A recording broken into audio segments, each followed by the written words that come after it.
Puede que recuerde cómo poco después de que la casa de Trump de Mar-a-Lago fuera allanada por el FBI, se publicó esta foto de aquí. Mostraba una variedad de documentos esparcidos en el suelo para que el mundo los viera. Al observarla, la mayoría se sorprendió al ver que esos documentos estaban claramente marcados justo en las portadas como secretos o ultrasecretos. De hecho, los medios de comunicación difundieron esa foto publicando artículos como este titulado: Fotos muestran cajas de documentos clasificados por toda la propiedad de Mar-a-Lago de Trump. Sin embargo, el único problema es que, según documentos judiciales recién liberados, parece que las portadas de esos documentos en las fotos fueron colocadas allí por los federales que allanaron Mar-a-Lago. No estaban allí anteriormente. Eso es solo parte de las revelaciones que salieron en estos documentos. Permítame darle un breve antecedente de la historia. En el otoño de 2022, la jueza Aileen Cannon, quien supervisa el caso de los documentos clasificados, ordenó a los fiscales escanear digitalmente todos los documentos que tomaron de Trump para verificar si habían incautado registros que legalmente tenían privilegios. Así que, hace aproximadamente 2 años, Jack Smith y su equipo de fiscales hicieron escaneos digitales de todos los registros en las 33 cajas que tomaron de Mar-a-Lago. Luego, sacaron los documentos clasificados de esas cajas, pusieron en su lugar marcadores donde solían estar y devolvieron esas cajas al equipo legal de Trump para que pudieran construir una defensa. Vale la pena mencionar que durante una audiencia judicial hace menos de un mes, los fiscales le dijeron a la jueza Aileen Cannon que todo en las cajas estaba exactamente como lo encontraron. Cuando la jueza Cannon preguntó durante la audiencia si las cajas estaban en su forma original e intacta tal como fueron incautadas, uno de los fiscales respondió diciendo: sí, con una excepción, y es que los documentos clasificados han sido retirados y se han colocado marcadores en los documentos. Sin embargo, si avanzamos rápidamente hasta hoy, el equipo legal de Trump se encontró con algo extraño. Los abogados defensores de Trump tenían problemas para determinar con precisión de dónde provenían documentos particulares dentro de estas 33 cajas diferentes. Las cosas simplemente no tenían sentido para ellos, porque los escaneos digitales no coincidían con lo que realmente estaban viendo en las cajas. Como tal, el equipo legal de Trump solicitó un breve aplazamiento en el caso. Aunque, para ser franco, la estrategia completa del equipo legal de Trump es retrasar el caso hasta después de las elecciones, lo que podría haber sido solo un pretexto. Independientemente, eso fue lo que sucedió. Las cajas no coincidían con los escaneos digitales y, por lo tanto, el equipo legal de Trump solicitó un breve aplazamiento. Curiosamente, en un escrito judicial como respuesta el último viernes, Jack Smith y su equipo de fiscales admitieron que, a pesar de lo que dijeron anteriormente, los documentos estaban desordenados, lo que significa que el orden no era el mismo. Aquí está específicamente lo que dijeron en un escrito judicial, nuevamente publicado el último viernes. Desde que se incautaron y almacenaron las cajas, el personal apropiado ha tenido acceso a las cajas por varias razones, incluyendo para cumplir con las órdenes emitidas por este tribunal en los procedimientos civiles mencionados anteriormente, con fines investigativos y para facilitar la revisión de las cajas por parte de los acusados. Hay algunas cajas donde el orden de los elementos dentro de esa caja no es el mismo que en los escaneos asociados. Y curiosamente, en una nota al pie de página en su presentación, admitieron que los fiscales federales efectivamente engañaron al tribunal al decir anteriormente que las pruebas eran exactamente las mismas que cuando fueron incautadas. Aquí está lo que escribieron en ese pequeño pie de página. Cito: el gobierno reconoce que esto es inconsistente con lo que el Consejo del Gobierno previamente entendió y representó ante el tribunal. Ahora, Jack Smith y este equipo de fiscales no pudieron confirmar exactamente por qué el orden de los papeles cambió, pero sí ofrecieron una teoría. Cito: las cajas contienen elementos más pequeños que el papel estándar, como tarjetas índice, libros y material de papelería, que se desplazan fácilmente cuando se transportan las cajas, especialmente porque muchas de las cajas no están llenas. Y como tal dijeron que no era un gran problema porque los elementos en la caja son los mismos, solo que el orden estaba desordenado. Además, como nota al margen en la presentación más reciente, los fiscales también revelaron al tribunal este pequeño detalle.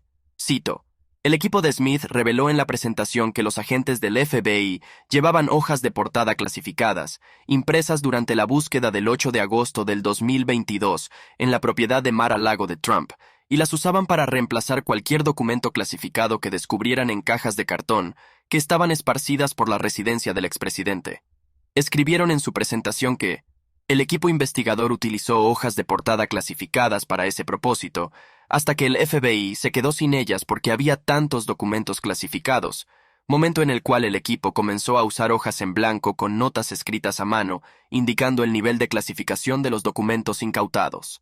Lo que significa, como cuestión práctica, que todas esas fotos famosas que mostró cada canal de noticias no reflejaban realmente cómo los federales encontraron esos documentos. Esas hojas de portada con las grandes palabras secreto o ultra secreto fueron añadidas por los federales ellos mismos, y como tal, el expresidente Trump utilizó esta admisión de los fiscales en su presentación legal para pedir que se desestimara todo el caso. Aquí está parte de lo que escribió en Truth Social.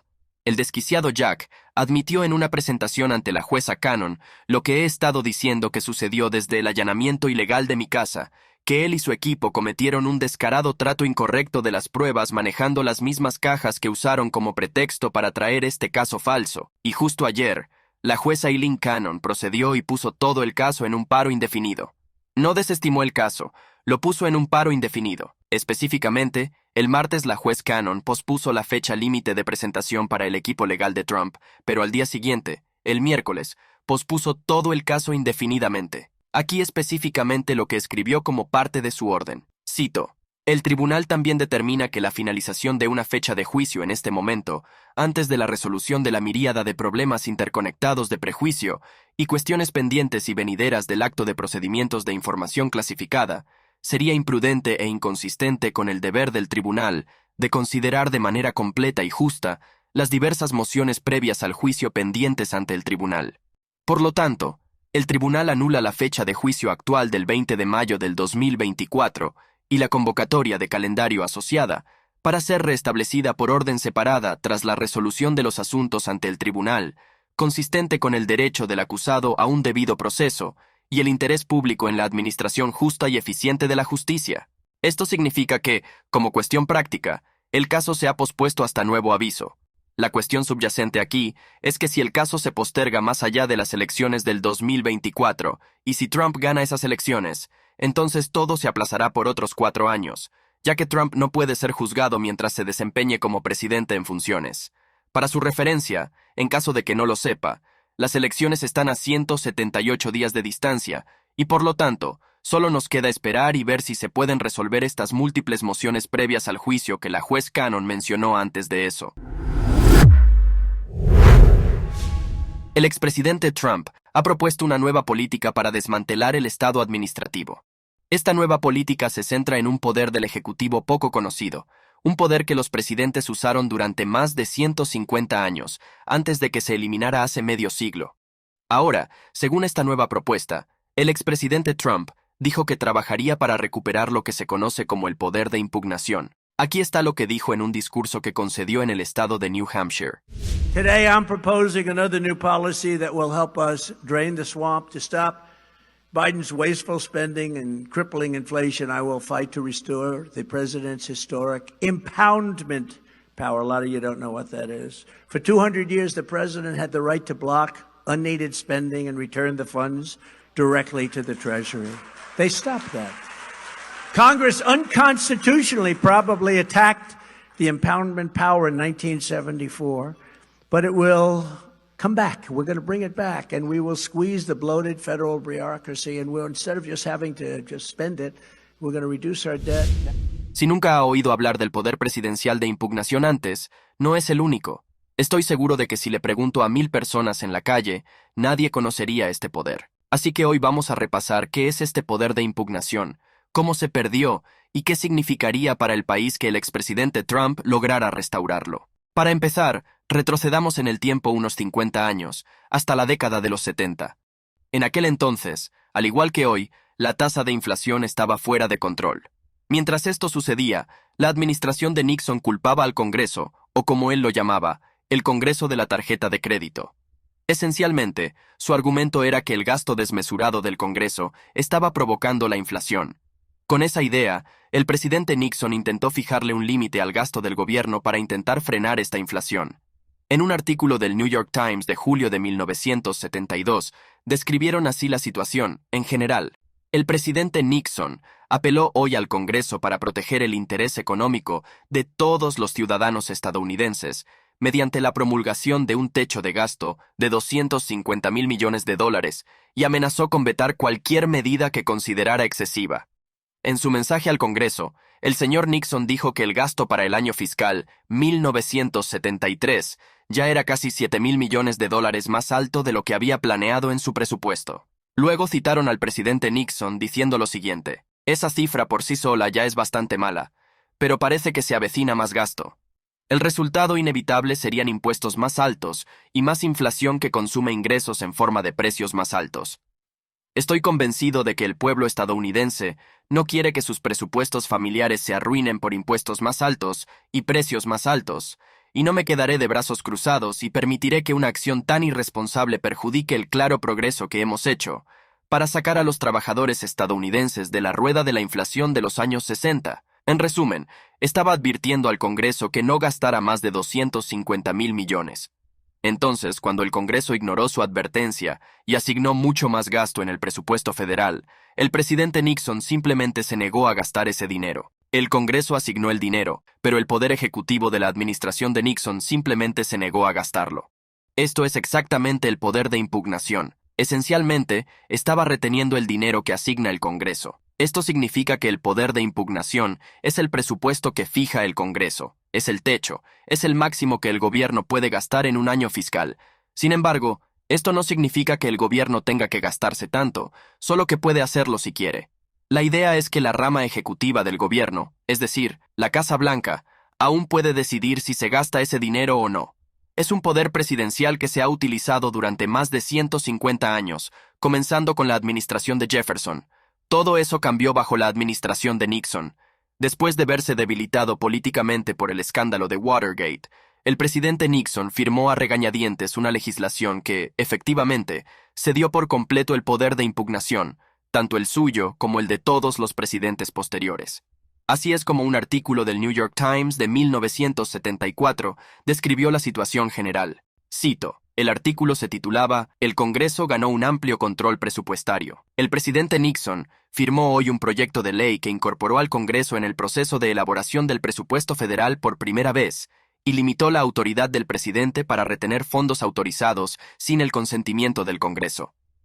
En una ceremonia de firma en la oficina oval, el señor Nixon firmó la Ley de Control de Presupuesto e Impugnación del Congreso de 1974. Luego, citaron al presidente Nixon diciendo lo siguiente durante la ceremonia de la firma: y tenga en cuenta que durante este tiempo, Nixon estaba siendo investigado por el escándalo de Watergate, por lo que para él, mantener una relación cordial con el Congreso era de vital importancia. Dijo: este proyecto de ley es la reforma más significativa de los procedimientos presupuestarios desde que comenzó el Congreso. Significa que el Congreso y el Ejecutivo trabajarán juntos para reducir los costos del gobierno, y podremos ayudar a cada familia estadounidense a mantener bajos sus presupuestos. Y así, con un solo trazo de la pluma, el presidente Nixon renunció al poder de impugnación, convirtiendo la oficina del presidente esencialmente en un mecanismo de implementación, un sello de caucho, de lo que decida el Congreso.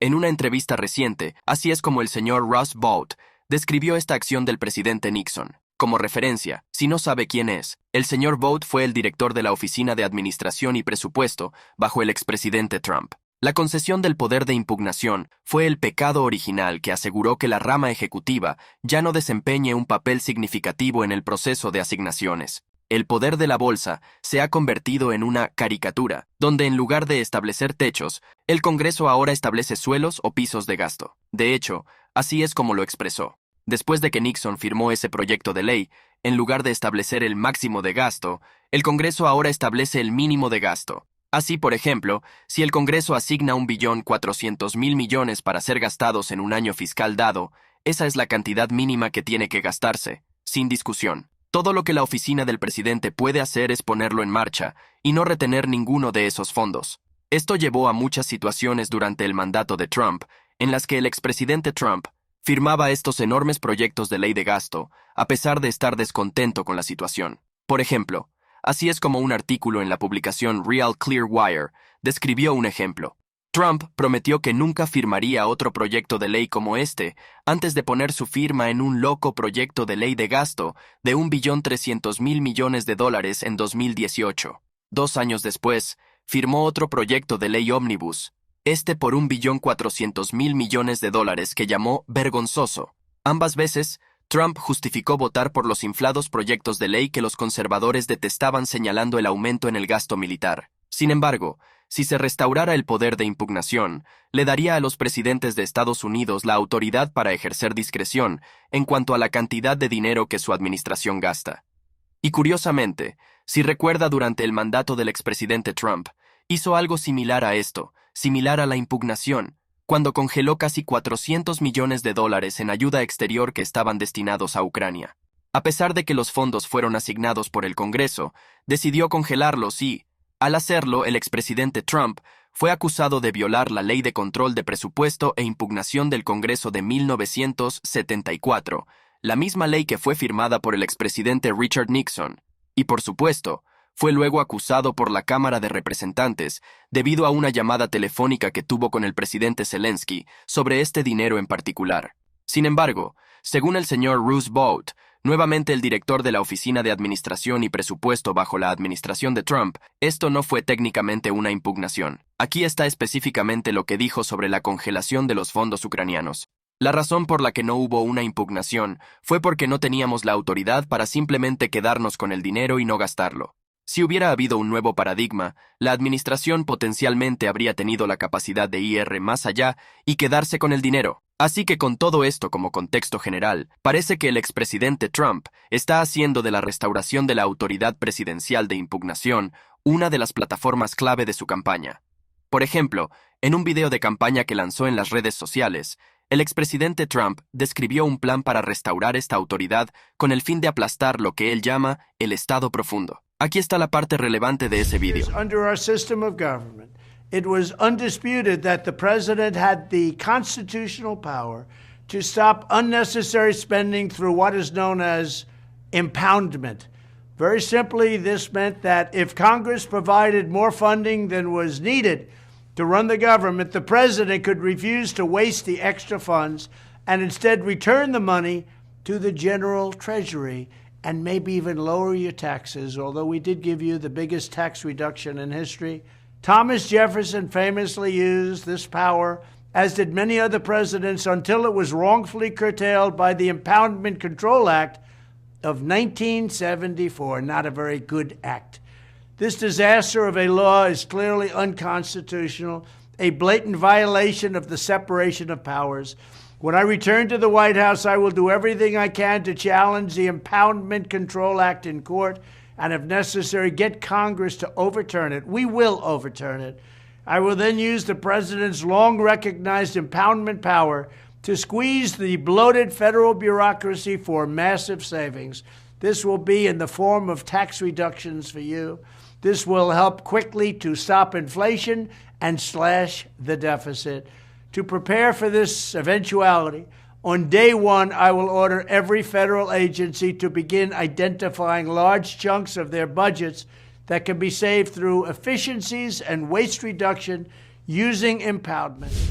Y esa es la historia de la impugnación, cómo se perdió y el nuevo impulso para restaurarlo con el fin de desfinanciar la burocracia federal. Sin embargo, hacer esto no sería una tarea pequeña, porque la ley que Nixon firmó, la Ley de Control de Presupuesto e Impugnación del Congreso de 1974, tendría que ser derogada por el Congreso, y buena suerte logrando que renuncien a su poder. Así que, lo más probable es que tendría que ser declarada inconstitucional por la Corte Suprema de los Estados Unidos.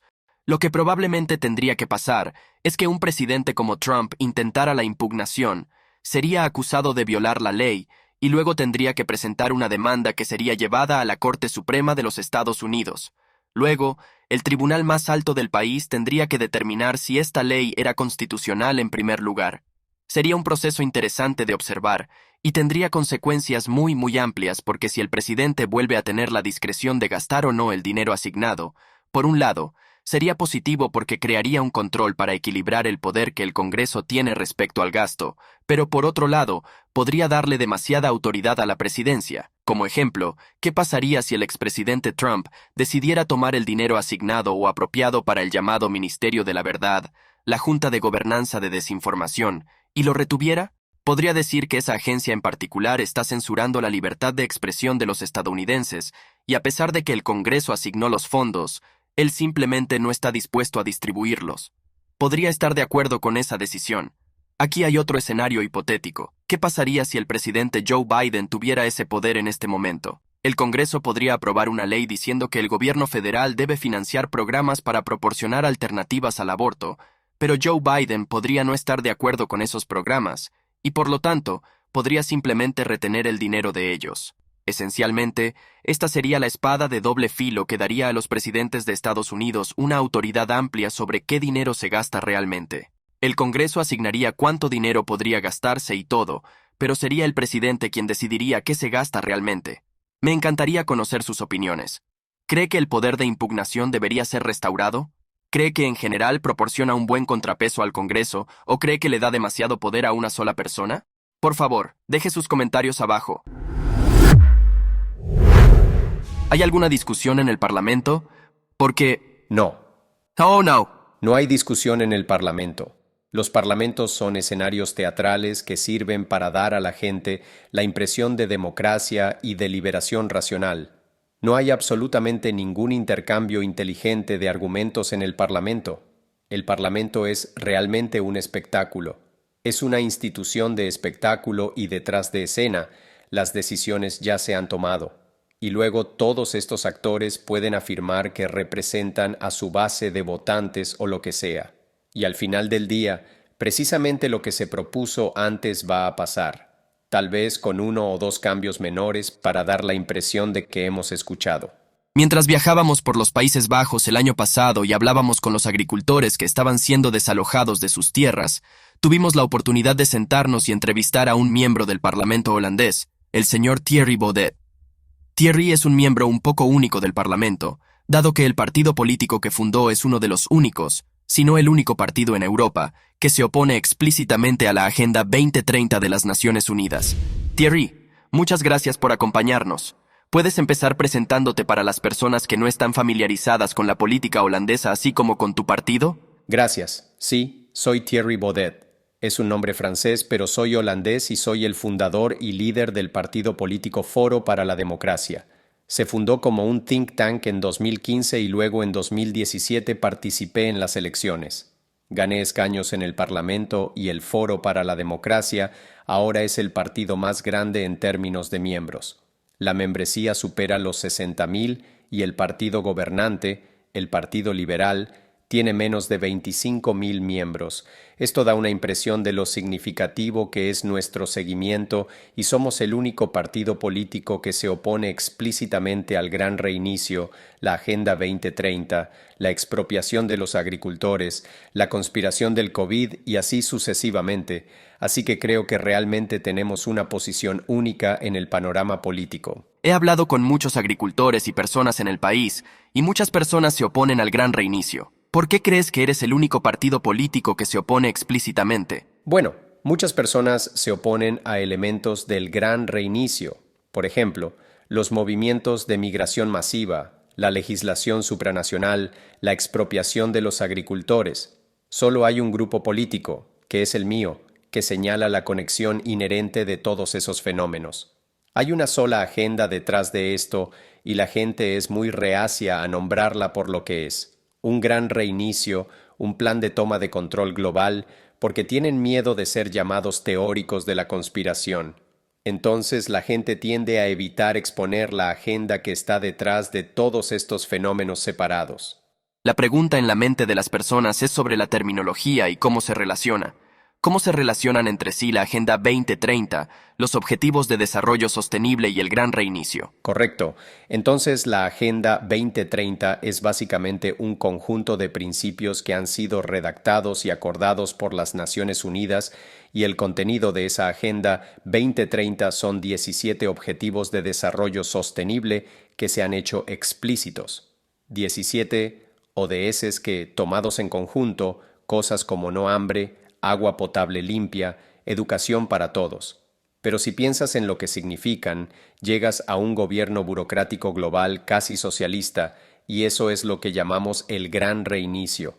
Así que la Agenda 2030 establece los principios que llamamos ODS y los 17 ODS juntos implican un gobierno mundial. Sabes, Una de las cosas interesantes es que tiene un barniz muy socialista, comunista. Tiene un empaque que suena muy bien, y el hambre mundial es un buen ejemplo. Quieres acabar con el hambre mundial, pero si profundizas en ello, parece que para implementarlo realmente tendrías que renunciar a mucha autoridad, ya sea autoridad nacional o incluso autoridad personal, a un actor estatal. Exactamente. Mi ejemplo favorito de esta retórica es el elemento social de igualdad de oportunidades. Si piensas seriamente en la igualdad de oportunidades, significa destruir familias y eso es precisamente lo que ocurrió en la Rusia soviética durante los días altos o bajos de Stalin. Eso es lo que intentaron hacer, destruir las estructuras familiares para dar a la gente igualdad de oportunidades. Así que, de nuevo, vemos que el camino al infierno está pavimentado con buenas intenciones o al menos con buena retórica. ¿Por qué igualdad de oportunidades es igual a destrucción?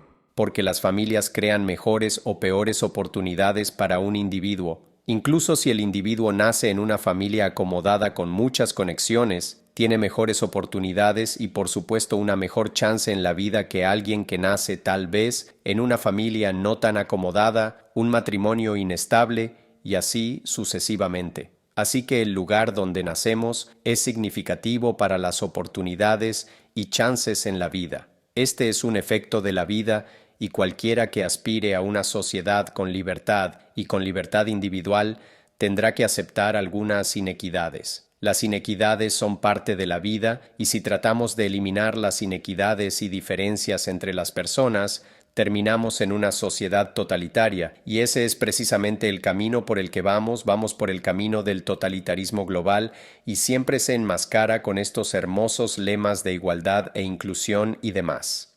Quería retroceder un poco y tal vez discutir cómo se manifiesta esto específicamente aquí en los Países Bajos. Volvamos hace un año cuando los políticos ya discutían una posible escasez de alimentos a nivel mundial. Esto estaba sucediendo en todo el mundo, y sin embargo, sorprendentemente, el gobierno holandés, el parlamento holandés, planteó esta idea de eliminar esencialmente del 30 al 50% de los agricultores aquí en este país. ¿Cómo podría suceder eso? Puede suceder porque así es precisamente como los globalistas han logrado apoderarse de los parlamentos nacionales, de los gobiernos nacionales. Es lo mismo que ocurrió durante el COVID, ¿verdad? Tuvieron un par de años de ejercicios donde practicaron con un brote de pandemia global y luego, de repente, hubo una pandemia global y ya tenían el guión y sabían qué hacer. Todos los países se alinearon, se sometieron a los jueces de la Organización Mundial de la Salud y la Fundación Bill y Melinda Gates. Así es como trabajan estas personas. Hacen prácticas, ensayos y luego implementan estas políticas. Yo espero seriamente que ocurra una hambruna global dentro de los próximos 9 a 18 meses. Específicamente para las personas que nunca escucharon sobre lo que ocurrió aquí, ¿qué es lo que realmente llevó a eso? ¿De qué se trata realmente este debate del nitrógeno? Así que la excusa, por así decirlo, para despojar y expropiar a los agricultores en los Países Bajos es que el ganado, especialmente, emite óxido de nitrógeno. El óxido de nitrógeno es un fertilizante natural. Entonces, lo que sucede es que el terreno en este país se vuelve más fértil, por lo tanto, obtenemos más árboles. Si obtenemos más árboles, tenemos menos trébol, musgo y heno, que son vegetaciones típicas que crecen en terrenos pobres en fertilizantes. En los años 90, la Unión Europea acordó que los Países Bajos debían mantener un cierto porcentaje de trébol, musgo y heno. Por lo tanto, la situación actual donde tenemos un poco más de emisión de óxido de nitrógeno debido a la prosperidad de los agricultores lleva a un cambio en el medio ambiente, que está en conflicto con las regulaciones de la Unión Europea. Lo que han hecho los políticos es decir que esto es malo para la naturaleza y el medio ambiente, pero no es malo para la naturaleza ni el medio ambiente, simplemente cambia un poco. Tenemos más árboles y un poco menos de trébol y heno. Básicamente los políticos tenían una opción. Podrían haber dicho, miren, Unión Europea, somos el mayor contribuyente neto al presupuesto de la UE. Lo sentimos mucho, pero no vamos a vivir con estos estándares absurdos de los años 90. Esa era la opción A, gran opción, sin problemas. La opción B era despojar y expropiar al 50% de nuestros agricultores. Eso es lo que han elegido. En mi mente, realmente no hay ninguna excusa para lo que han estado haciendo, aparte de que están siguiendo un guión. Están pensando como globalistas, ya están pensando desde la perspectiva de un sistema global burocrático de gobierno y simplemente les gusta que la cadena alimentaria se vuelva más internacional, que los Países Bajos se vuelvan más interdependientes, para que sea cada vez más difícil para soberanos como yo romper con esas estructuras globales. Para mí, es realmente una extensión de la misma mentalidad que nos dio la moneda euro, que nos dio la migración masiva, que nos dio la legislación supranacional y ahora la fantasía de la cadena alimentaria global. Entonces, estás diciendo que hace 20 a 30 años el gobierno holandés firmó un acuerdo con la UE para proteger 3 tipos específicos de vegetación que prosperan en ambientes bajos en nitrógeno, ¿correcto? Exactamente. Desde entonces los agricultores han estado creciendo. Es una de sus mayores exportaciones, es una gran industria aquí, y con el tiempo el nivel de nitrógeno ha cambiado.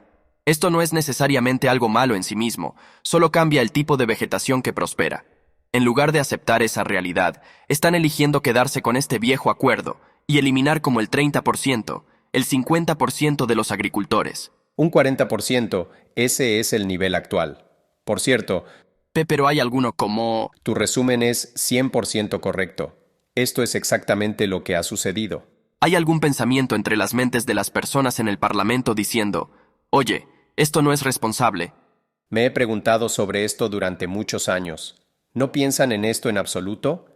¿Qué están pensando? Mi opinión es que una parte muy significativa de los políticos simplemente sigue órdenes, sigue la corriente principal. Tenemos que hacer esto porque han decidido que debemos hacerlo, por lo tanto, lo haremos. Sin embargo, hay un pequeño grupo de personas que sienten que esto es una tendencia más grande. Estoy convencido de que son globalistas. Creen que si aumentan la interdependencia, romperán la resistencia populista. Los agricultores, obviamente, son una gran resistencia del pueblo llano, llevan generaciones conectados a las compañías y suelen por lo general ser patrióticos y nacionalistas. Así que forma parte de una gran estrategia para crear un ciudadano global para mover esta revolución progresiva hacia adelante. Ellos apoyan esto porque creen que va a haber un nuevo ser humano, un ser humano 2.0 post-revolucionario. Si lo piensas, realmente creo que hay muchas similitudes aterradoras con la primera revolución comunista. Ellos también querían crear un nuevo tipo de hombre, así que estamos inmersos ahora en una vuelta a ese tipo pensamiento, el pensamiento revolucionario. Sugieres que los agricultores, porque pensé que tal vez era por la tierra, pero también sugieres que es porque ellos llevan estos valores tradicionales y son como una espina en el costado de los globalistas. Son ambas cosas.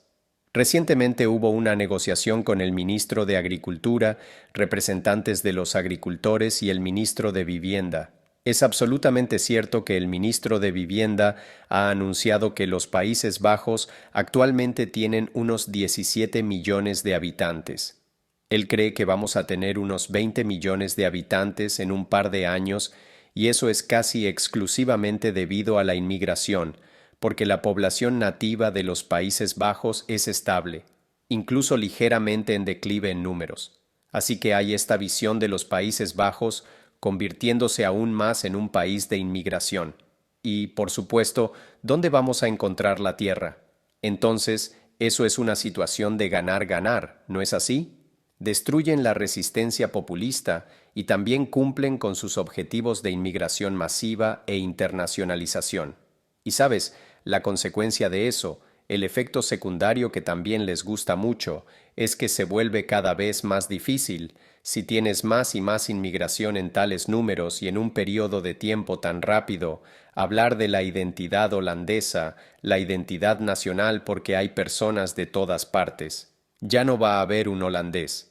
Así que creo que esto es solo una convergencia de todas estas cosas en las que creen, que llevan el mismo mensaje central, que es el mensaje central de que nos estamos moviendo hacia un superestado global gobernado centralmente, sin democracia. Y estamos creando un nuevo tipo de persona, el individuo global desalojado y desarraigado. Entonces dices que el plan es tener 20 millones. Sí, 20 millones de habitantes en un par de años. Y eso es un adicional de 3 millones. Es cerca de un aumento del 5% en la población solo con inmigrantes. Eso es enorme. No, más del 15% de aumento, en realidad, de 17 millones a 20 millones. Así que es enorme. Es verdad. Wow. Y ha estado sucediendo durante muchas décadas y no solo en los Países Bajos. Esto es otra indicación que me llevó a la convicción de que estamos lidiando con un plan aquí.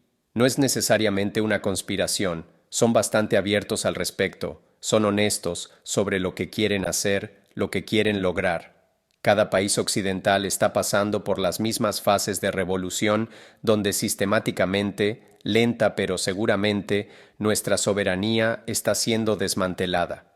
Nuestras culturas e identidades nacionales están siendo diluidas por la inmigración ilegal, nuestras estructuras económicas están siendo tomadas por la mística del cambio climático, lo que finalmente llevará a un registro personal de dióxido de carbono y medirá exactamente cuánto carne comes, cuánto conduces tu coche, y así sucesivamente. Todo será registrado a través de una identificación digital que estará conectada a una moneda digital del Banco Central, donde cada dólar o euro que gastes estará etiquetado para que puedan rastrear cada pago que hagas. Y eso será registrado a través de un algoritmo de inteligencia artificial a nivel global. Ya vemos cómo la dictadura actual en China está muy avanzada en la realización de esto. Ya la tecnología está ahí. La convicción de nuestros líderes es tal que no creen en la libertad individual, en la libertad humana, creen en la tecnocracia a escala global. Esto está sucediendo ahora mismo y estoy muy honrado de que me estés entrevistando. Siempre me siento tan cálido por amigos y aliados internacionales que conozco. Francamente, siento que mi partido está bastante solo en Europa porque somos los únicos, ni siquiera en los Países Bajos, sino en Europa, que decimos explícitamente que esto es una agenda. Esto no es solo algo que pienso. Creo que Franklin Roosevelt dijo que en política nada ocurre por accidente. Si no estabas involucrado en la toma de decisiones, simplemente no eras parte de la sala donde estas cosas se decidían. Esto fue hace 80, 90 años cuando Roosevelt dijo esto. Ahora, este es un momento en que tantas estructuras internacionales se han creado y todos estos países están implementando las mismas políticas. No es un accidente, no es una coincidencia, es una agenda y tenemos que detenerla.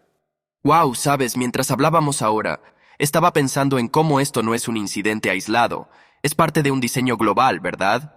Entonces, expulsas a estos agricultores y el movimiento está ocurriendo aquí, pero definitivamente en América también con una reducción en la cantidad de carne. Dicen que la carne de res utiliza demasiados recursos en términos de tierra, que es muy contaminante. Al mismo tiempo, hay un impulso hacia la carne fabricada, carne cultivada en laboratorio, comer insectos, cosas así, porque obviamente necesitas reemplazar la proteína que no obtendrás de la carne de res de alguna otra manera. Parece que hay un diseño global sobre cómo será el futuro de la vida, ¿correcto? Eso es correcto, y te diré algo más. La testosterona no es parte del plan. ¿Podrías hablar más sobre esto? Estamos lidiando con un grupo de personas que ven la vida humana como esencialmente un problema logístico. Hay todos estos individuos, sus ideas y planes, y crean partidos políticos y escriben libros, pero eso es muy poco práctico. Sienten que deberían estar a cargo, tienen la perspectiva racional de cómo deberíamos vivir, de cómo deberían ser nuestras vidas. Y en todo este gran esquema de cosas, por supuesto, la testosterona es un gran problema porque la testosterona es la hormona creativa, es la hormona de la masculinidad, la hormona que hace que la gente se enoje, que la gente empiece a luchar, que haga que la gente desee libertad. Y, por supuesto, la testosterona y comer carne están muy íntimamente conectados. Si comes comida vegetariana, tu nivel de testosterona disminuye significativamente. Si compartes un carro, si no estás reforzado como un individuo soberano, tus niveles de testosterona disminuirán. Esto está investigado extensamente en las ciencias sociales, no creo que nadie lo dispute. Así que gradualmente nos estamos convirtiendo en ganado, estamos siendo gobernados por un enorme estado administrativo, y hay personas detrás de escena a quienes les gusta eso, que lo apoyan. Creo que las personas en la política nacional son esencialmente los chivos expiatorios. Tienen que recibir los golpes por implementar estas políticas, pero no las diseñan ellos mismos. Y para mí, el momento en que me di cuenta de esto fue durante el periodo del COVID. De esto trata mi último libro, que aparecerá en inglés en unas pocas semanas: La conspiración del COVID, el gran reinicio y la toma de control global. Ese es el título porque creo que el COVID nos muestra lo profundamente coordinada que está realmente esta agenda y cuán conectadas están todas estas cosas. Quizás hasta el COVID aún era posible creer que esto era solo una ilusión ideológica, que simplemente tenían este trauma de la Segunda Guerra Mundial y tenían miedo de ser demasiado nacionalistas, y sentían que la unidad europea tenía algunos beneficios económicos, y así sucesivamente.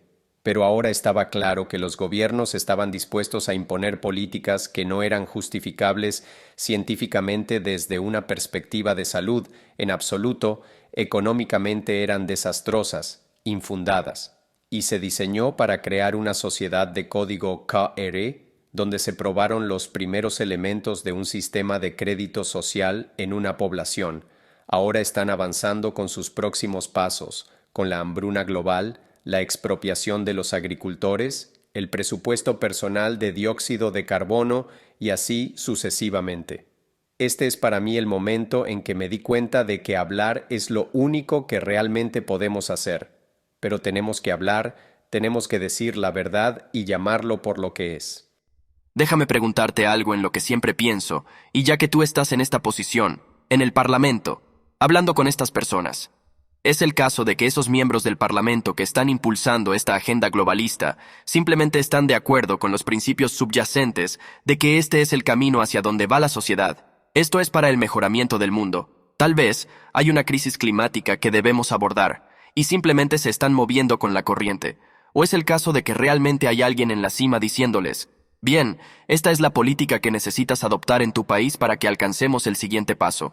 Hay una tercera opción. Es una respuesta sociológica de las personas donde no están exactamente pensando por sí mismas, pero tampoco están exactamente siguiendo órdenes. Es un pensamiento grupal.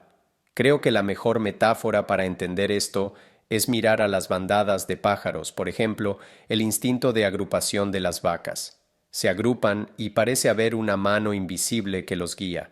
A veces son un par de perros ladrando al costado y ves a las ovejas o las vacas, o con los pájaros, el viento y el sonido al que responden.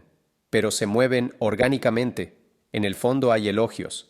Klaus Schwab y este Foro Económico Mundial son lugares donde se expresan argumentos ideológicos, y hay más lugares así.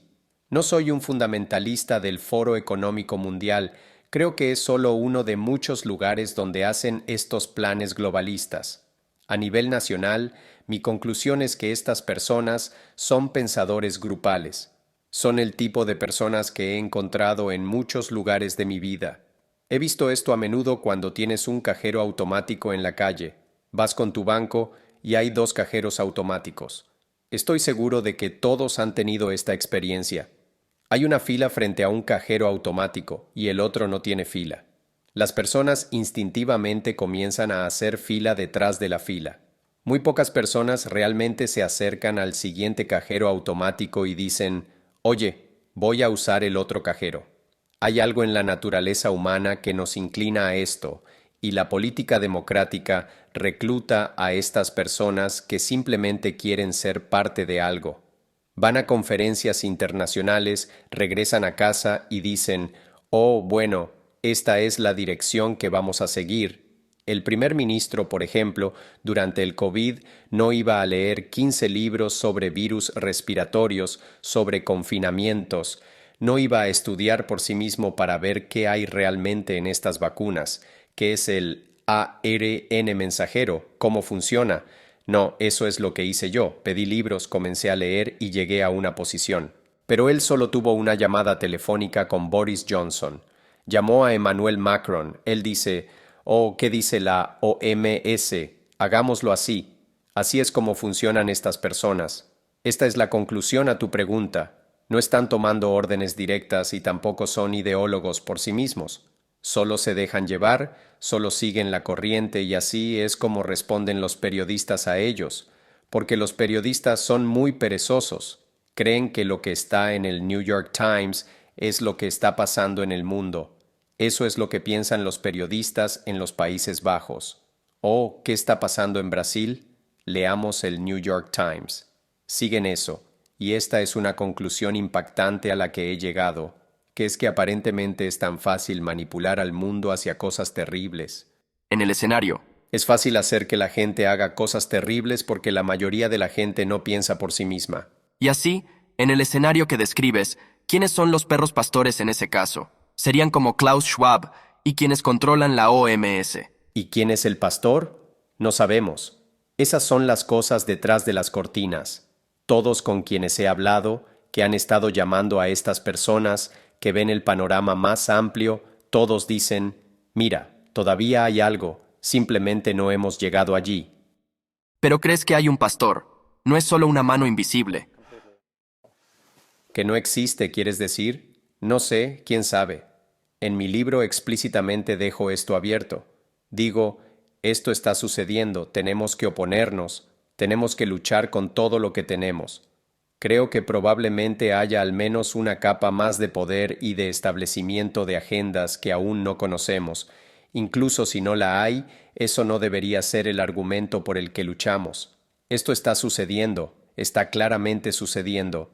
Hay ideólogos, hay personas que son laxas, que son ejecutores del programa, de las órdenes, y tenemos que salvar la civilización. Quería volver al tema de los agricultores porque pasé algún tiempo viajando por el país y hablando con los agricultores. Y tal vez media docena me dijeron que tienen un sistema ahora, porque el problema que me expresaron es que cuando la vaca defeca y orina, cuando eso se mezcla, es entonces cuando surge el amoníaco, y eso es lo que realmente fluye hacia el bosque y supuestamente crea problemas de nitrógeno. Bueno, hay una pieza de tecnología que puede separar esas dos cosas, y me dijeron que si el Parlamento realmente ayudara a los agricultores a implementar esta tecnología, costaría menos que la cantidad que tienen que pagar para comprar las tierras de los agricultores cuando salen del negocio. Sin embargo, esa discusión no se está teniendo. ¿Por qué? Esto es una indicación de lo que he estado tratando de decir. Nunca se ha tratado del nitrógeno. Al igual que las políticas del COVID, nunca se han tratado de la salud. Cuando se demostró más allá de toda duda que los confinamientos causaban más problemas de salud, aún así continuaron. Es lo mismo con esto. Incluso si aceptas la premisa de que el óxido de nitrógeno es un problema, entonces, por supuesto, vas a considerar todas las posibles formas de reducirlo, incluyendo lo que mencionaste sobre separar la orina y las heces. Otro hecho es que el óxido de nitrógeno no solo es emitido por el ganado, también es emitido por el tráfico, también por la construcción de casas. Si eres racional sobre esto, vas a limitar la inmigración, ¿verdad? Eso es algo muy lógico. Si tomas en serio el óxido de nitrógeno, entonces vas a reducir todos los elementos que causan la emisión de nitrógeno. Pero ese no es el caso. Simplemente encasillaron a los agricultores porque esa es la agenda, y tomaron este argumento cuasi excusa para hacerlo en una narrativa de óxido de nitrógeno que no es creíble ni es un problema en sí mismo porque puedes resolverlo de otra manera. Así que tienes toda la razón.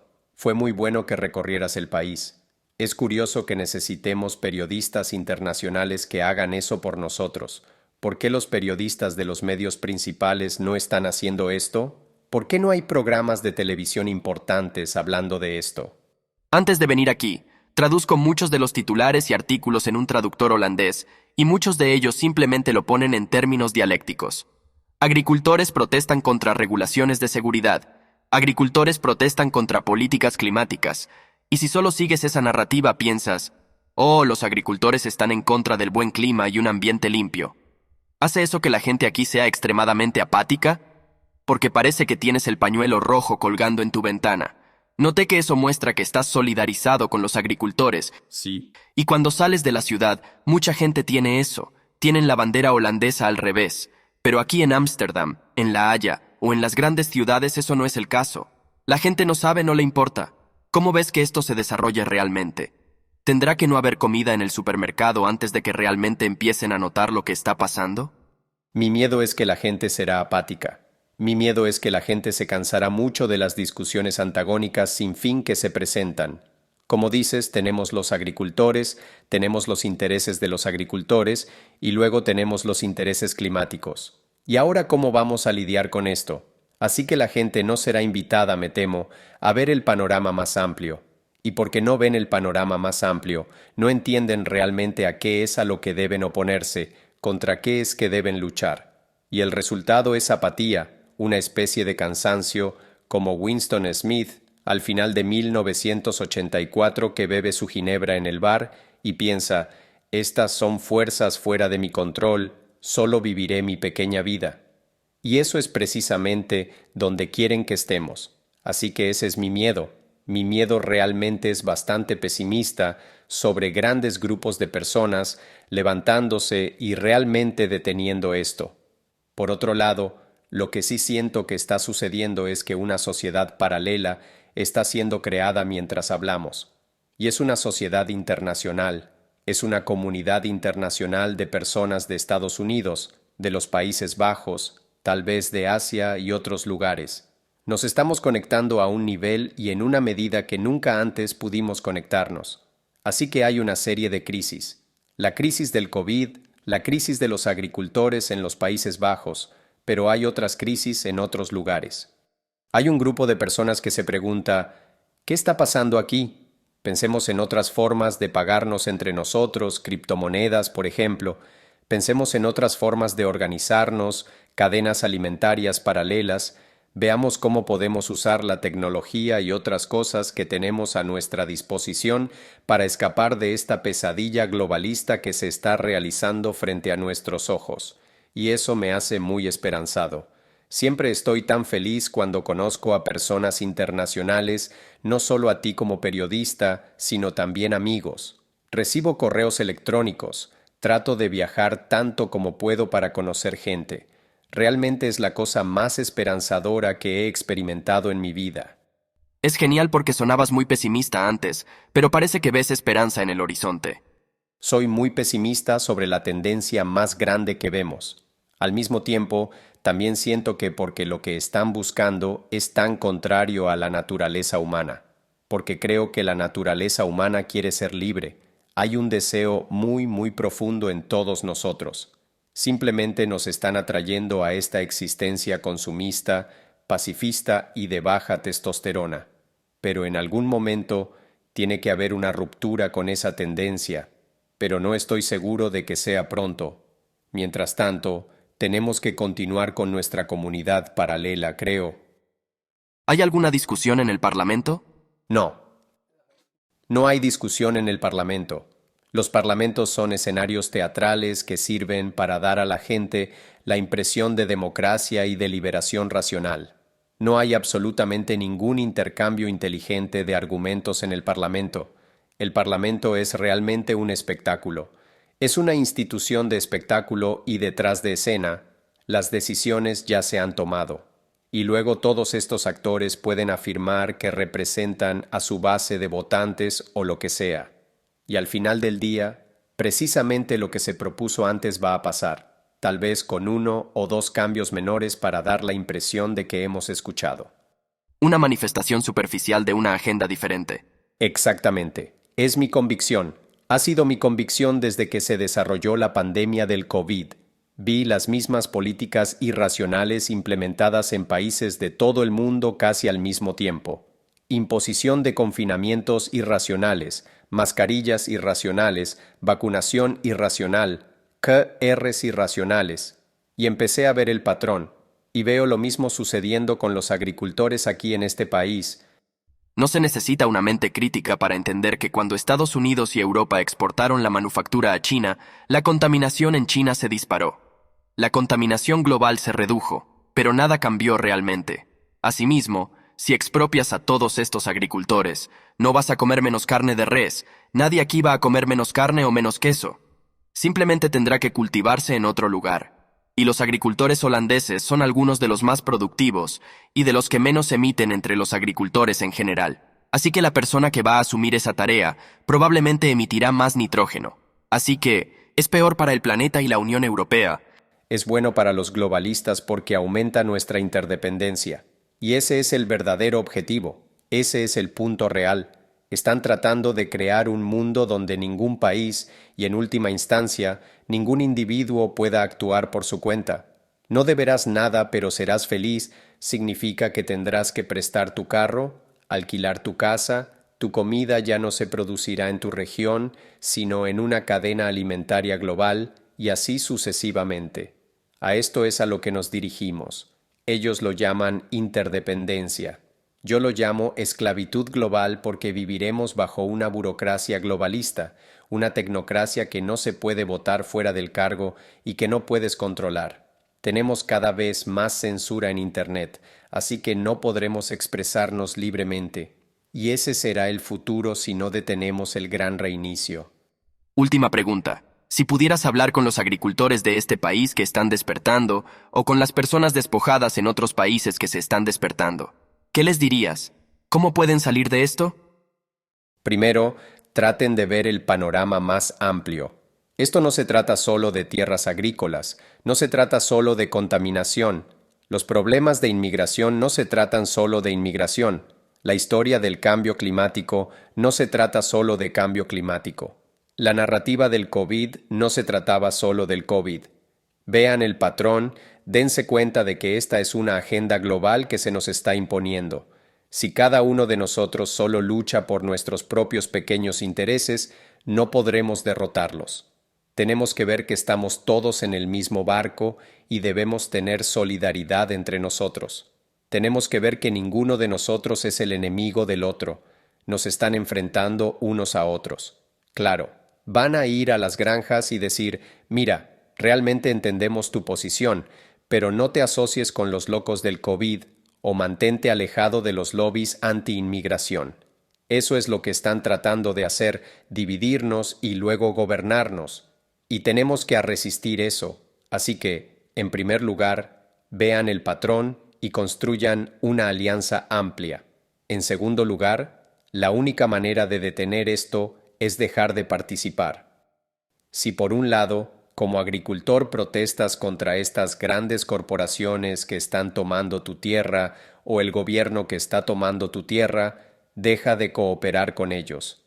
No negocies con el gobierno, no vendas tus productos a corporaciones alimentarias internacionales, haz huelga, establece tu cadena alimentaria paralela. Asegúrate de continuar haciendo lo que te gusta, pero sin usar su tecnología, sin usar sus instrumentos financieros. Mira si puedes desarrollar una manera de recibir pagos a través de una criptomoneda, por ejemplo, en lugar de a través de bancos tradicionales. Sal del sistema. Así que, primero, construyan alianzas amplias. Segundo, salgan del sistema. Ese es mi consejo. Thierry, muchas gracias. Con la próxima elección presidencial a solo 24 semanas de distancia, estamos viendo esfuerzos de último minuto para intentar cambiar las reglas de votación en muchos estados diferentes. Por ejemplo, tomemos el caso de Wisconsin. La Corte Suprema del Estado recientemente pasó de una mayoría conservadora a una mayoría liberal, y ahora, como resultado, la Corte Suprema del Estado de Wisconsin está buscando revertir el fallo anterior en relación con las urnas para el voto por correo. Permítame darle un poco de contexto sobre lo que realmente está sucediendo aquí. Como muchos otros estados en toda la nación, durante el ciclo electoral del 2020, Wisconsin dependió en gran medida del uso de las urnas para el voto por correo. Además, más allá de simplemente establecer urnas en todo el estado, la Comisión de Elecciones de Wisconsin alentó a las personas a usarlas al máximo. Cito: en 2 documentos en 2020, la Comisión de Elecciones de Wisconsin dijo que las urnas no solo pueden ser utilizadas, sino que pueden estar sin supervisión y ser permanentes. Además, la agencia dijo que un familiar u otra persona puede entregar una boleta en nombre de un votante. Suena muy conveniente. El único problema es que, para cualquiera que pueda leer el texto de la ley, es ilegal. Esto es porque, según el texto de la ley estatal de Wisconsin, entregar su boleta solo se permite a través del servicio postal o entregándola personalmente al secretario municipal. De acuerdo con la letra de la ley, estos son los únicos dos métodos aceptables. Entonces, al establecer urnas permanentes sin supervisión y luego enviar memorandos diciendo que las boletas por correo no necesitan ser enviadas por el servicio postal ni entregadas en persona al secretario, la Comisión de Elecciones de Wisconsin estaba violando la ley. Y eso no es solo mi opinión. Hace 2 años, un bufete de abogados sin fines de lucro conservador presentó una demanda impugnando el uso de urnas de Wisconsin. Esto es lo que decía esa demanda. Una urna no es el secretario municipal. Es un objeto inanimado no supervisado. Permitir que las boletas se emitan colocándolas en un objeto inanimado no supervisado invita al fraude y al abuso que la legislatura intentaba prevenir al requerir el estricto cumplimiento del requisito de que las boletas por correo solo pueden emitirse por los 2 métodos permitidos. Además, con respecto a los memorandos que se enviaron al público por parte de la Comisión de Elecciones de Wisconsin, la demanda añadió lo siguiente, cito, tanto el memorando de marzo del 2020 como el memorando de agosto del 2020 son declaraciones incorrectas de la ley por parte de la Comisión de Elecciones de Wisconsin y han llevado a los funcionarios electorales locales en Wisconsin a administrar las elecciones incorrectamente bajo la ley de Wisconsin. Y de hecho, después de mucho tira y afloja legal, en julio del 2022, la Corte Suprema del Estado de Wisconsin dictaminó que las urnas son, de hecho, ilegales. Aquí está parte de lo que se escribió en la mayoría de la Corte. Sostenemos que los documentos son inválidos porque las urnas para boletas son ilegales según los estatutos de Wisconsin. Una boleta de voto ausente debe ser devuelta por correo, o el votante debe entregarla personalmente al secretario municipal en la oficina del secretario o en un sitio alternativo designado. Además, en una opinión concurrente, otro de los jueces conservadores añadió lo siguiente.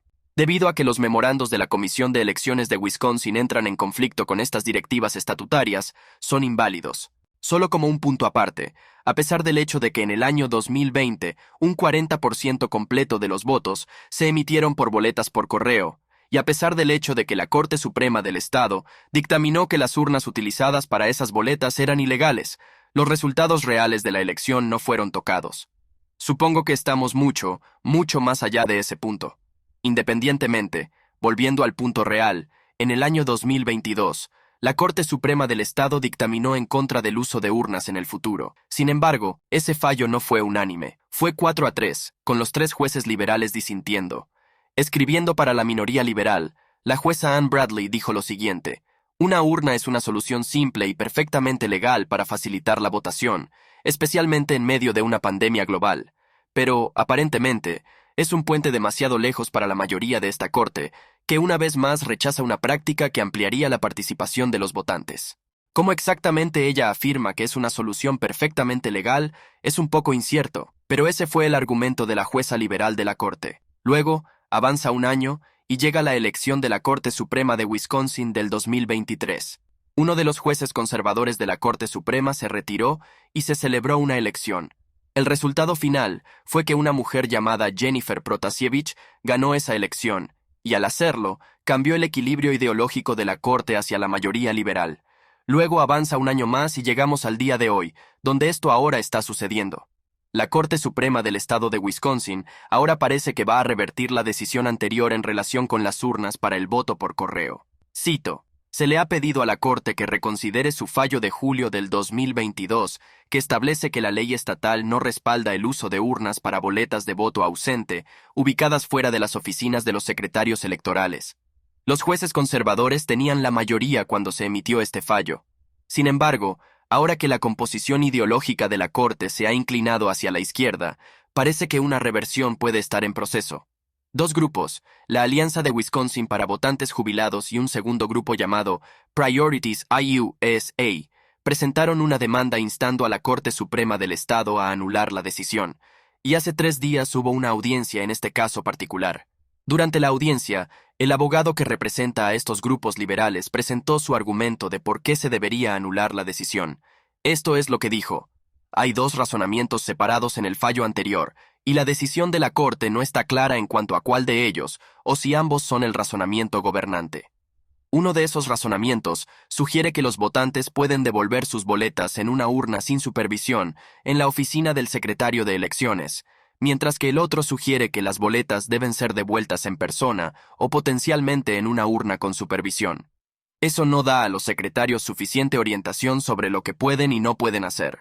Sin embargo, como respuesta a esa crítica, una de las jueces conservadoras en el tribunal dijo lo siguiente: esta corte no existe para proporcionar orientación, ¿ok? No emitimos opiniones consultivas. Declaramos lo que dice la ley, y eso es todo. Nos está pidiendo que nos convirtamos en una superlegislatura y demos carta blanca a los secretarios municipales para conducir las elecciones como mejor les parezca. Eso me parece el mayor peligro para la democracia, porque le está pidiendo a esta corte que anule lo que escribió la legislatura. Sin embargo, a pesar de que los jueces conservadores de la corte no compraron el argumento, los jueces liberales parece que sí. Durante esa misma audiencia aquí está lo que la juez Jill Karofsky, quien es parte del ala liberal de la corte, dijo: ¿y si simplemente nos equivocamos? ¿Qué pasa si cometimos un error? Ahora se supone que debemos perpetuar ese error en el futuro. ¿Qué debe hacer la corte si sus miembros creen que el fallo inicial fue enormemente erróneo desde el principio, que su razonamiento fue excepcionalmente débil y que la decisión ha tenido consecuencias dañinas? Sin embargo, ante ese comentario y esa lista de preguntas, el abogado que representó a la legislatura republicana dijo lo siguiente: no se han presentado nuevos hechos o circunstancias que justifiquen la reconsideración del fallo. Si la Corte tiene la intención de anular su propio fallo sin esos requisitos previos estándar, entonces la Corte debería simplemente declarar que el respeto por el precedente judicial está muerto. Además, ese abogado republicano también desafió la noción de que el fallo original tuvo consecuencias dañinas diciendo lo siguiente: no hubo absolutamente ninguna evidencia ante la Corte que sugiriera efectos negativos en las elecciones recientes. En cuanto a la opinión de que fue enormemente errónea, creo que un respeto justo hacia los colegas estaba en orden, refiriéndose a los jueces conservadores que redactaron la decisión. Esencialmente, este abogado le estaba diciendo a la juez liberal de la Corte que incluso si no estaban de acuerdo con el fallo, eso no lo hacía automáticamente incorrecto. Además, ese abogado argumentaba que cambiar el fallo anterior, cuando no se han presentado nuevos hechos, va directamente en contra de uno de los principios fundamentales de la jurisprudencia estadounidense, conocido como stare decisis, un término en latín que se traduce como mantenerse por las cosas que ya han sido decididas. Independientemente, basándonos en la audiencia en general, parece que los 4 jueces liberales están en la misma sintonía respecto a anular el fallo original, lo que significa que dentro de las próximas semanas o tal vez dentro de los próximos meses, podemos esperar razonablemente ver urnas de Wisconsin nuevamente en las calles justo a tiempo para las primarias de agosto. Dado el hecho de que Wisconsin es un estado crítico en las elecciones, esta decisión de la Corte Suprema del Estado podría tener grandes repercusiones en cómo se desarrollan las elecciones y en los resultados mismos. De hecho, una eventualidad para la que incluso los republicanos del estado se están preparando. Para profundizar más en esta historia particular, compartiré mis notas de referencia. En este momento, con conflictos geopolíticos y guerras en todo el mundo, la impresión de dinero federal está llevando a una inflación que está mermando completamente el poder adquisitivo de nuestro dinero. Los bancos centrales de todo el mundo están en proceso de poner a rodar sus monedas digitales. El resultado es que el precio del oro se ha disparado y ha alcanzado máximos históricos. Para obtener una visión interna de la industria, cómo se ve la oferta y la demanda detrás de escena, así como algunos posibles escenarios sobre el precio del oro en el futuro cercano, me senté y hablé con el señor Max Baker. Él es el presidente de American Hartford Gold, que es mi distribuidor personal de oro y plata, así como un patrocinador a largo plazo del programa. Bien, Max, muchas gracias por unirte a nosotros. Para empezar, sabes, durante la última semana he estado muy satisfecho teniendo oro. El precio ha estado subiendo. Acabo de verificar esta mañana, está por encima de 4,000 ahora mismo. Entonces, tal vez para empezar, ¿qué está provocando el aumento del precio del oro? Tiene muchos impulsores en este momento, principalmente la compra por parte de los bancos centrales. Están comprando al ritmo más rápido en 55 años. Obviamente, la guerra con lo que está sucediendo con Israel e Irán en este momento es una situación muy volátil y el oro, siendo un refugio seguro, se está beneficiando de eso.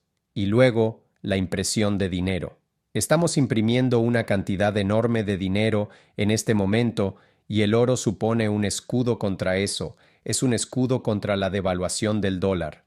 Estamos viendo salir cifras de inflación y la inflación en realidad está acelerando después del último IPC. Con eso, la gente está tomando nota y moviéndose a un refugio seguro que sea un escudo para eso. Mencionaste la guerra. ¿Puedes darle a los espectadores una comprensión concreta de cómo la guerra afecta específicamente el precio del oro? Claro, compra oro por lo que no sabes, no por lo que sabes. Nos adentramos en lo desconocido.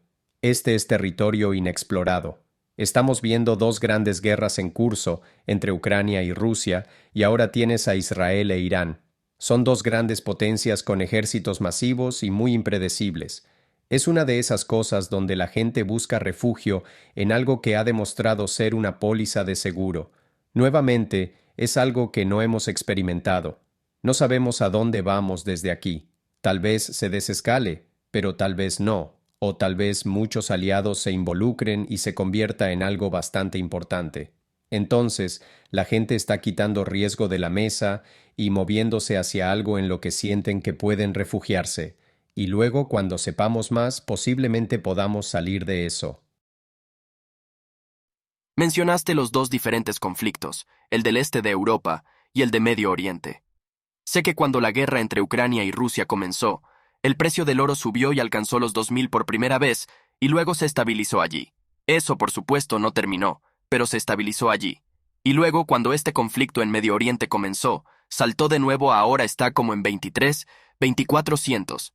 Es el caso de que si esos conflictos se disipan, de una forma u otra, ¿el precio del oro volverá a bajar a niveles previos? ¿O encontrará un nuevo equilibrio debido a todos los otros factores que mencionaste, como la inflación, la compra de bancos centrales y la impresión de dinero? Sabes, es una gran pregunta porque hay muchos factores que impulsan el precio del oro. El oro va a mantenerse muy fuerte. El oro ha tenido una carrera muy impresionante desde octubre, al igual que el mercado de valores. Y siempre que el mercado de valores sube, el oro debería tener una relación inversa con él. El oro debería retroceder significativamente. El mercado de valores ha estado subiendo desde el otoño y septiembre. El dólar está cerca de máximos frente a otras monedas.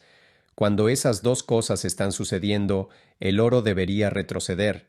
Deberíamos ver el oro en 16, 1500 y eso no sucedió. Ha sido notablemente resistente debido a la compra de bancos centrales, debido a la cantidad de dinero que estamos imprimiendo y la guerra está agregando ese pequeño impulso extra.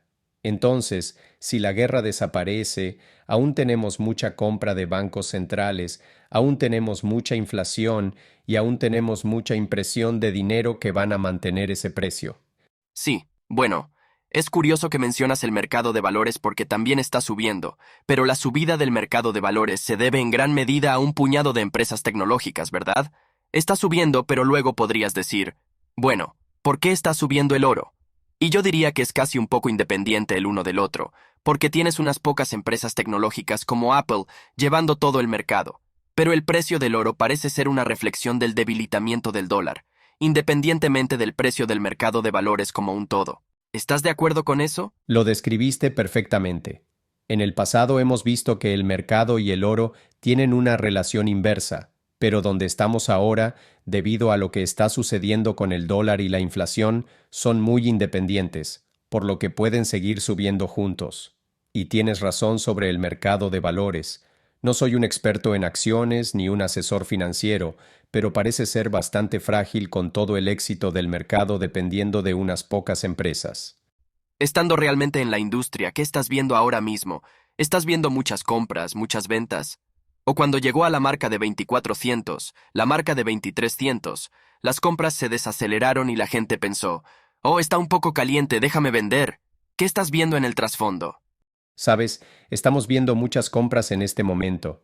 Sí, está en máximos históricos, pero hay proyecciones que están saliendo. UBS la semana pasada pidió oro a $4,000 por onza.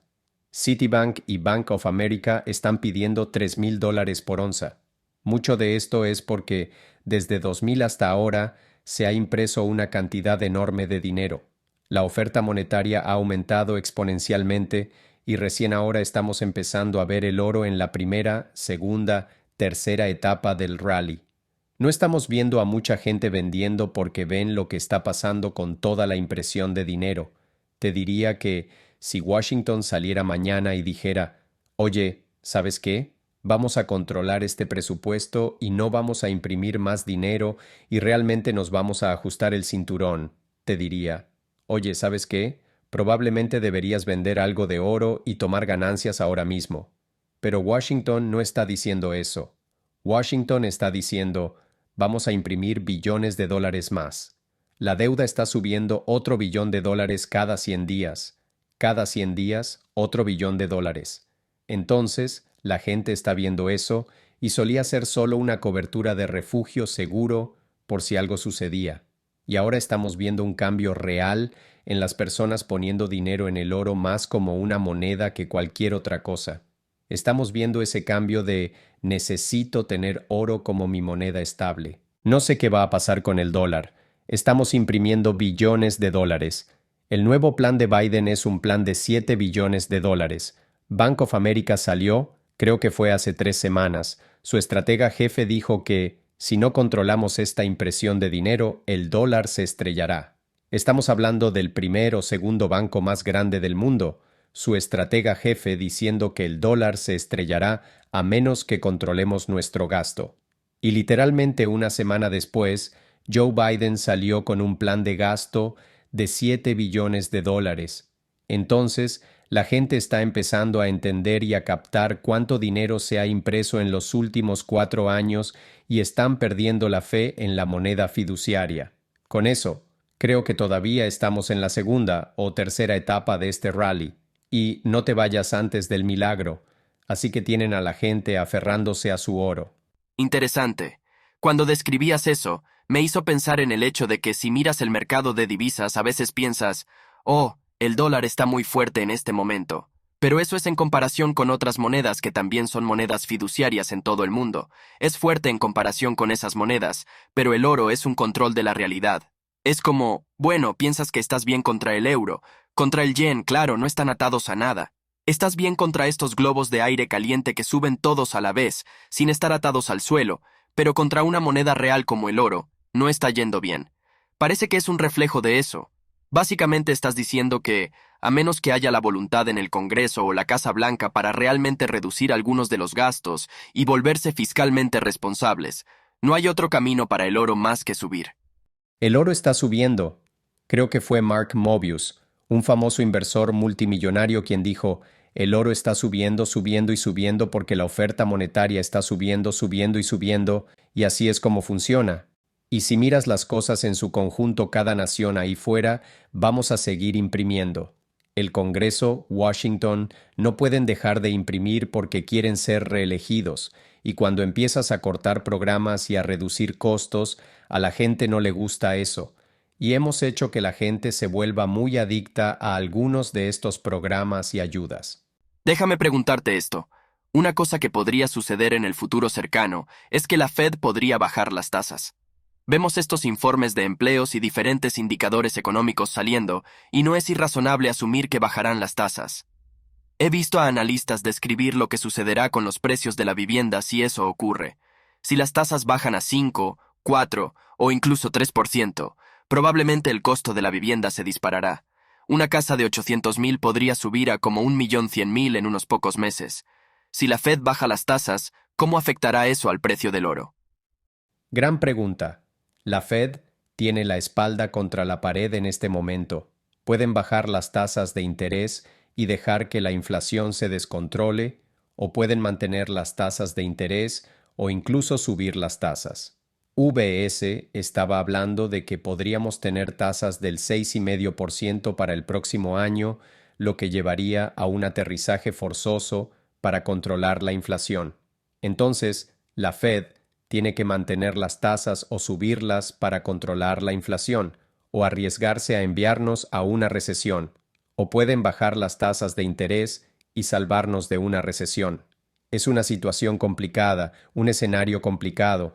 El oro se beneficiará mucho de las reducciones de tasas porque el dólar, el DXY, ciertamente caerá cuando empiecen a bajar las tasas de interés y cuando eso suceda, veremos subir el oro. Vimos subir significativamente el oro cuando el dólar cayó de 90 a 70 del 2008 al 2011. El oro se disparó de 700 a 1900. Veremos más de lo mismo esta vez si entramos en un ciclo de reducción de tasas porque, nuevamente, el dólar caerá y esa relación inversa hará que el oro suba. Sí, miro hacia atrás en ese periodo de tiempo y pienso que debería haber estado comprando oro, pero estaba demasiado ocupado en la secundaria en ese momento. Correcto, el mismo año. Entonces, déjame preguntarte esto. Mencionaste algunos informes diferentes, como el informe de Citigroup que decía que en los próximos, creo que el análisis era en los próximos 18 meses, esperaban que llegara a 3,000. Déjame obtener tu perspectiva, estando dentro, y obviamente teniendo el pulso del mercado. ¿Puedes darnos 3 predicciones? Como una predicción pesimista, una predicción neutral y una predicción optimista sobre el precio del oro, ¿y qué factores llevarían a esos diferentes escenarios?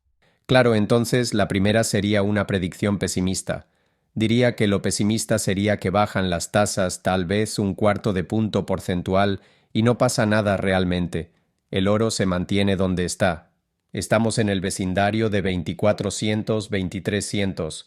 Creo que un camino neutral sería que esta guerra se intensifica, los bancos centrales continúan comprando al ritmo que están comprando ahora, la inflación sigue alta y con eso verás el oro alrededor de 2700. Si Washington continúa imprimiendo como lo está haciendo, si la guerra continúa, si se lanza un dólar digital en cualquier momento en los próximos años, realmente se reduce a, nuevamente, guerra, compra de bancos centrales, impresión de dinero, inflación y dólar digital. Esos factores, si se combinan, estamos viendo oro a 3,500 a 4,000 dólares por onza sin problema. Realmente, el oro no hizo mucho del 2002 al 2003 y estamos viendo todo este dinero siendo impreso. Recuerdo mirar los gráficos y preguntarme por qué el oro no se estaba moviendo mucho aún, y ahora está empezando a mostrar esa resiliencia independientemente de lo que esté sucediendo con el dólar, independientemente de lo que esté sucediendo en el mercado de valores. Y es por la impresión de dinero y el gato está fuera de la bolsa ahora. Entonces, el oro acaba de empezar su rally y creo que veremos un mercado alcista por muchos años. Me sorprendió tu respuesta. Estás diciendo que incluso tu estimación más pesimista, la más conservadora, es que mantendrá su precio actual durante el próximo año o más. Básicamente estás diciendo que hay suficiente demanda de los bancos centrales y del sector privado para mantenerlo donde está ahora. La cuestión entre neutral y pesimista es simplemente hacia arriba, como si va a ser así de alto o así de alto. Hay demasiados factores que están trabajando a su favor para hacerlo subir y nada en su contra en este momento, lo que está creando una base muy sólida, un piso muy sólido donde está. Fascinante. Déjame preguntar esto. Además de centrar la discusión en el oro, ¿qué pasa con la plata en este momento? ¿Cuál es tu opinión sobre el precio de la plata en relación con el precio del oro? Sí, la plata es bastante volátil como metal porque tiene aplicaciones industriales y obviamente tiene algunas aplicaciones como moneda también. La plata no ha tenido su gran rally aún.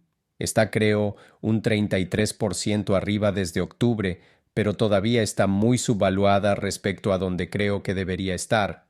Actúa más tarde, llega más tarde a la fiesta que el oro, pero verás grandes movimientos en la plata. Sabes, vimos lo mismo del 2008 al 2011.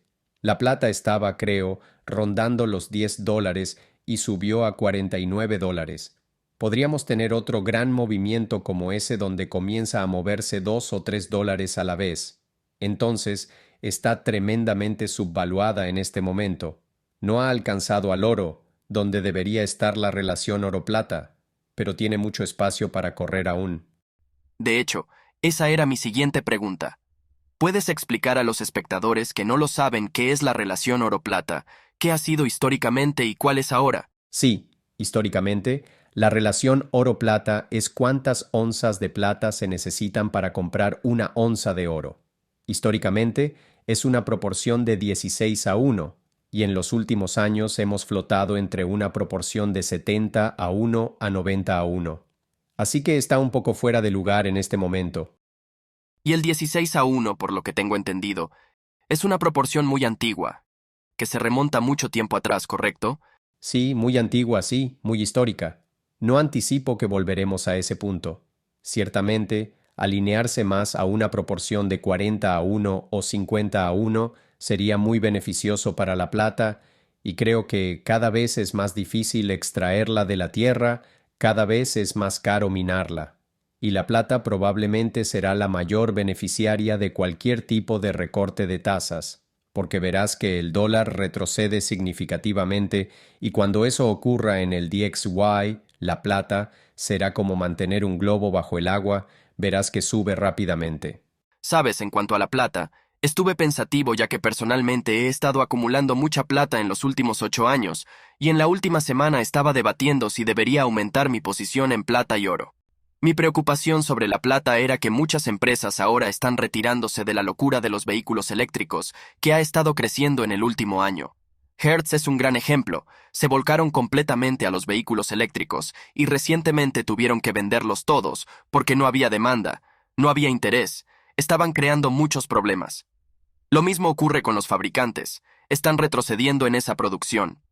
Si esa tendencia continúa y hay menos interés en los vehículos eléctricos, o incluso menos interés en las energías renovables que requieren más baterías y más plata, ¿eso afectará el soporte? ¿O cuál es tu opinión?